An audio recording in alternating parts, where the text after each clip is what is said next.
Hello అండి. Good morning. నేను మీకు ఈరోజు బీఎస్ యాప్‌లో అంటే బాల సంజీవని యాప్‌లో మిస్సింగ్ బెనిఫిషరీస్ యొక్క డేటాని ఏ విధంగా చేయాలి? ఆ ప్రాసెస్ అనేది మీకు ఈ వీడియోలో చూపిస్తానండి. ఫస్ట్ ఆఫ్ ఆల్ మనం బాల సంజీవని యాప్‌ని ఓపెన్ చేసినట్లయితే మనకి యూజర్ ఐడీ అండ్ పాస్వర్డ్ అనేవి ఉంటాయి కదండీ! సో, మన సెంటర్ యొక్క యూజర్ ఐడీ అండ్ పాస్వర్డ్‌ని అక్కడ ఎంటర్ చేసి లాగిన్ అవుదాము. వన్స్ లాగిన్ అయిన తర్వాత మనకి అనదర్ పేజ్ అనేది ఇలా కనిపిస్తుంది. ఇక్కడ కనిపిస్తుంది కదండీ! నేను ఇక్కడ సర్కిల్ చేసి పెట్టాను.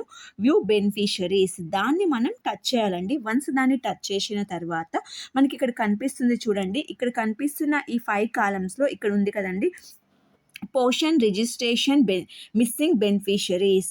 సో, మిస్సింగ్ బెనిఫిషరీస్ యొక్క డేటానే కదా మనం చూడాలి. ఇప్పుడు వర్క్ చేయాల్సింది కూడా. సో, దాన్ని మనం టచ్ చేద్దాము. ఇక్కడ మనం టచ్ చేసినట్లయితే మనకి నెక్స్ట్ అనదర్ పేజ్‌లో ఇలా అయితే మనకి నేమ్స్ అనేవి కనిపిస్తాయండి. ఇక్కడ మనకి యాక్చువల్‌గా ఇక్కడ నాకు నా సెంటర్ పరిధిలో అంటే నా సచివాలయం పరిధిలో ఉన్న నేమ్స్ అండి ఇవి. ఇక్కడ చూసినట్లయితే ఇక్కడ నేను బెనిఫిషియరీ యొక్క నేమ్స్ వాళ్ళ యొక్క డేటా అంతా కూడా నేను హైడ్ చేశానండి.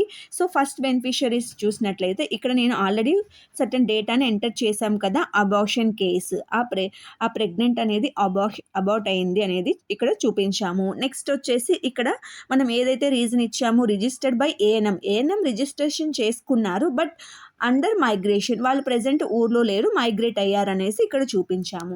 ఇక్కడ థర్డ్ కేస్ కనుక అబ్జర్వ్ చేసినట్లయితే ఈ బెనిఫిషియరీ నేమ్ దగ్గర మనం ఇంకా ఎటువంటి డేటాని ఇవ్వలేదండి, సేవ్ చేయలేదు, సబ్మిట్ చేయలేదు. సో, అందుకని మనకి ఇక్కడ ఏమీ కనిపించడం లేదు.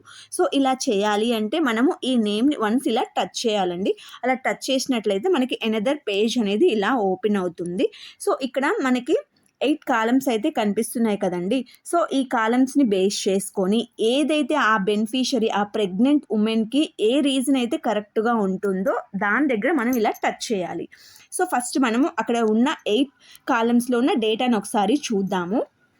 Identify beneficiary identified but not registered in AWC. ఇక్కడ ఏంటంటే లబ్ధిదారుని గుర్తించారు కానీ ఏడబ్ల్యూసీలో నమోదు చేయలేదు. ఆ రీజన్ అయితే అక్కడ మనం టచ్ చేయాలండి. సెకండ్ వన్ వచ్చేసి beneficiaries not identified unable to follow up due to incorrect mobile number. అంటే ఏంటి అంటే లబ్ధిదారుని గుర్తించలేదు, తప్పుడు మొబైల్ నెంబర్ అందుబాటులో లేకపోవడం వల్ల సంప్రదించలేకపోయాం. అంటే మొబైల్ నెంబర్ అనేది రాంగ్ ఇవ్వడం వల్ల వాళ్ళని మనం కాంటాక్ట్ అవ్వలేకపోయాము. అది రీజన్ అయితే మనం అక్కడ ఎలా టచ్ చేస్తాము.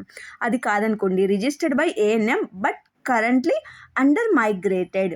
ఇక్కడ ఏంటి అంటే మనం ఏఎన్ఎం ద్వారా నమోదు చేయబడ్డారు కానీ ప్రస్తుతం వారు వలసలో ఉన్నారు. వలసలో ఉండడం వల్ల మనం ఎంటర్ చేయలేకపోయాం. అది రీజన్ అయితే దాన్ని టచ్ చేస్తామండి.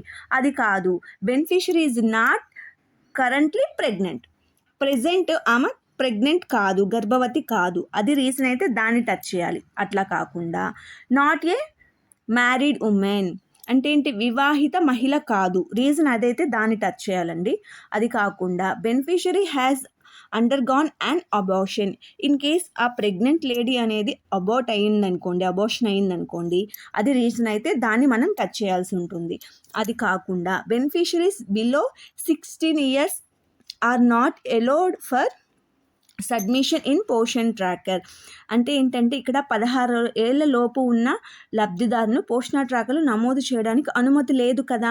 ఇన్ కేస్ మన దగ్గర ఉన్న బెనిఫిషరీ యొక్క ప్రెగ్నెంట్ పర్సన్కి 16 years లోపు కనుక ఉన్నాయనుకోండి, మనం ఎంటర్ చేయలేము కదా. సో, రీజన్ అదైతే దాన్ని టచ్ చేయాల్సి ఉంటుంది.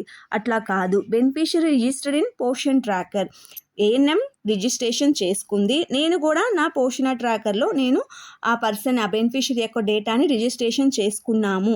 అట్లయితే దాన్ని మనం టచ్ చేసి ఆ తర్వాత ఇక్కడ సేవ్ కనిపిస్తుంది కదండి, దాన్ని కనుక టచ్ చేసినట్లయితే మనం డేటా అంతా కంప్లీట్ చేసిన తర్వాత మనకి నెక్స్ట్ పేజ్ ఇట్లా కనిపిస్తుందండి. యాక్చువల్గా ఇక్కడ నేను సేవ్ అనేది చేయలేదు, ఎందుకంటే మా సచివాలయం పరిధిలో 4 అంగన్వాడీ సెంటర్స్ ఉన్నాయండి. ఇక్కడ కనిపిస్తున్న బెనిఫిషరీ నేమ్ అనేది నా సెంటర్ పరిధిలో ఉన్న గర్భవతి కాదనమాట. సో, అట్లా మనం కూడా చెక్ చేసుకోవాలి.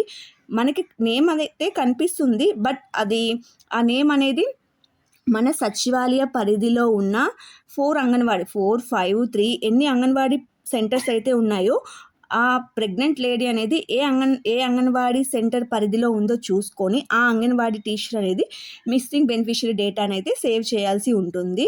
ఈ విధంగా మనము మన బిఎస్ యాప్లో బాల సంజీవని యాప్లో మిస్సింగ్ బెనిఫిషరీ డేటాని అయితే సబ్మిట్ చేయాల్సి ఉంటుందండి. నేను చెప్పినది మీకు అర్థమైంది అనుకుంటున్నాను.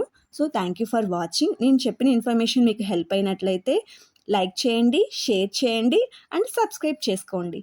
Thank you for watching.